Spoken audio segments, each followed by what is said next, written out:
Au nom du Père, du Fils et du Saint-Esprit, un seul Dieu, Amen.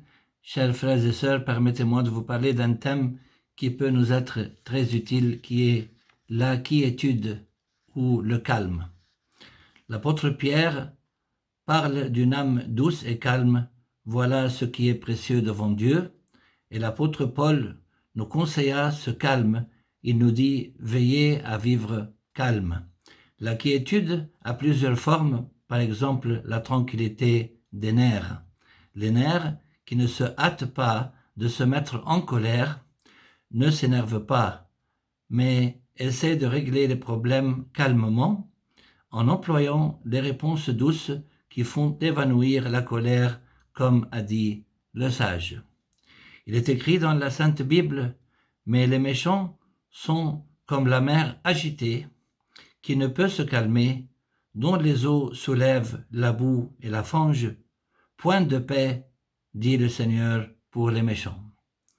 Parmi les autres formes de la quiétude, il y a la sérénité du cœur. L'être humain peut contrôler ses réactions extérieures, tandis que son cœur est en révolution.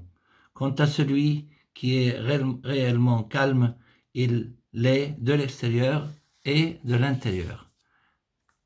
Chers frères et sœurs, la sérénité du cœur, c'est la tranquillité face à la colère, à la peur, au doute, à la jalousie et face à tout autre sentiment, émotion, désir et conflit intérieur qui pourrait provoquer de grandes luttes à l'intérieur même de la personne. Telle est la tranquillité qui fait partie de la paix intérieure. Et de la tranquillité du cœur émane la sérénité de l'esprit. L'esprit calme, équilibré, fonctionne sans aucun trouble ni anxiété, et la personne peut réfléchir calmement loin du vacarme des émotions. Cette sérénité de l'esprit aide à parvenir à la sagesse, et selon la Bible, il est écrit « On écoute les paroles calmes des sages plus que les cris de celui qui commande aux insensés. » Et la tranquillité de l'esprit est renforcée par la tranquillité des sens.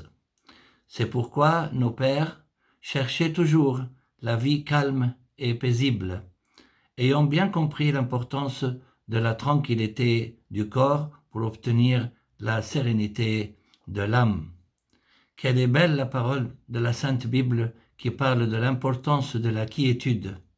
Ainsi parle le Seigneur, dans la conversion et le calme est votre salut, dans la sérénité et la confiance est votre force. Tâchons donc, chers frères et sœurs, de vivre dans la quiétude et la paix. Demandons au Seigneur de nous accorder cette grâce, et grâce à Dieu éternellement. Amen.